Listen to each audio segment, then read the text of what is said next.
Mike, as we start talking Notre Dame football recruiting this week, let's begin by talking about some possibilities still for the class of 2023. In this cycle, are there still some possibilities to add some offensive skill position players? Yeah, and I think it's going to be a pretty exciting run here through the stretch of this 23 cycle. Notre Dame's back up to 23 commitments. They were at 23, and then Keon Keeley decommitted, and then Armel Mukum, another defensive lineman, pledged to the Irish, flipping his commitment from Stanford. So they're at 23. We're looking at about 4 more spots or so, Darren. That's the number that we've been eyeing. And here's the gist of the remaining spots left. Notre Dame would like a Viper. They have 4 defensive line commits. None of them are that weak side end, natural pass rush position. So we're looking at that. A wide receiver. Notre Dame's got 3 committed, but they would like to get to 4th. Notre Dame has, I would say, like 1.5 running backs committed, with the young man from Washington whose name's escaping me at this moment in time. This is very embarrassing. Jade Lamar, excuse me. And Dylan Edwards being like the half running back because he's just this natural offensive weapon who can play all sorts of positions. And then Jeremiah Love is a player who Notre Dame very much would like to add, and is targeting him. And I recently put in a prediction for the Irish to land him, and so we will just kind of have to see where that goes. His father told me that they're looking at visiting Notre Dame for the Marshall game, that home opener on September 10th. So I think the Irish are looking good for this top 100 player. And I mentioned a 4th receiver. Taishan Lyons is a player who I projected Notre Dame to land. So there's another potential get for the Irish that I like Notre Dame for. And then, of course, there's the quarterback position, Darren. And it's like, who could that quarterback be? I wrote about this at blueandgold.com on Monday. It's called the Gold Standard, so you'll have to go check it out. It's $1 for 1 year of access. But I wouldn't – this has been a crazy little process here. But at this point, I would not rule out at all CJ Carr, Notre Dame's quarterback commit 2024, reclassing to 2023. That is not off the table. Not that it ever was off the table, but it seemed like it was, and now it's definitely not, if you can catch my drift, Darren. Okay. Read all about it. Blue and Gold Illustrated, blueandgold.com. Mike, you were on the road last week with high school football underway, and you had the chance to watch in person a 2024 linebacker named Sammy Brown. What were your takeaways? Yeah, Darren, you don't often see just these, massive, 6'2 and a half, 6'3", 225, 230-pound linebackers nowadays. And, they're still sideline to sideline, and they're also playing offense. And he's got a mullet. I mean, he's just a phenomenal young man and a great football player. Really like Sammy Brown. For YouTube audience, have up his highlights on the screen from the game that I took.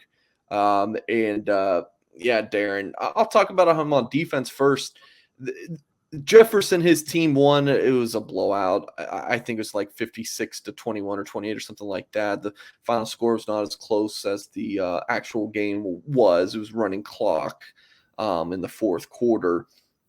And, he played every snap, I believe, on defense. The opposing team, which was a top-rated team from South Carolina, but Jefferson stomped on them. They kept the ball as much away from Brown as much as they could. And this Notre Dame linebacker target, still made an impact on the game. I didn't get the clip of it, but he picked off a fake punt pass, which I didn't even know he was on the field at that point. And the next thing you know, I'm like, oh, there's Sammy Brown intercepting this, this punter's pass.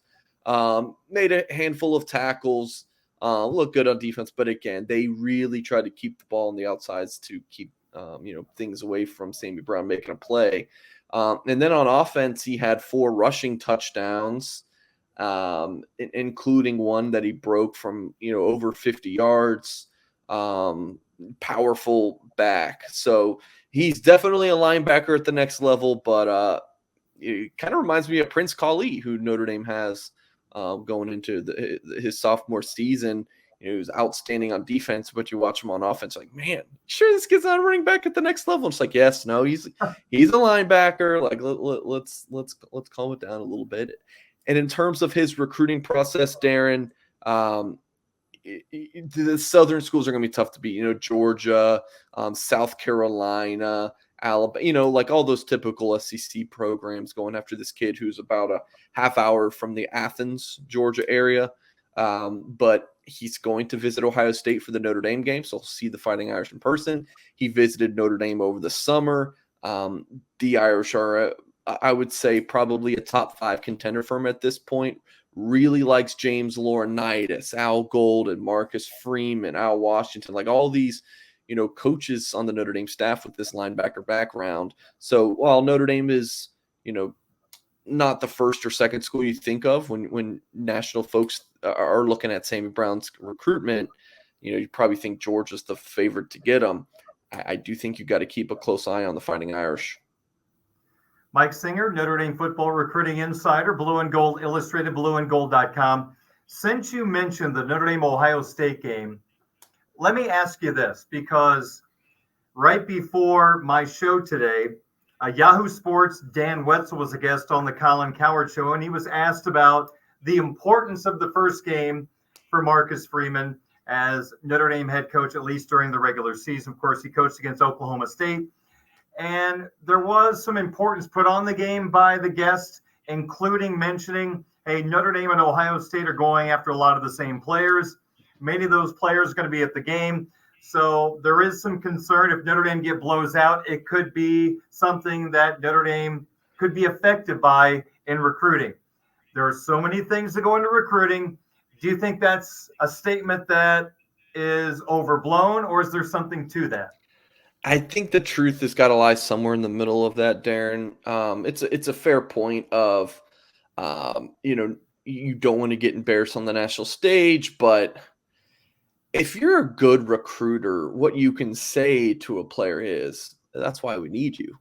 And that's why you can come play right away.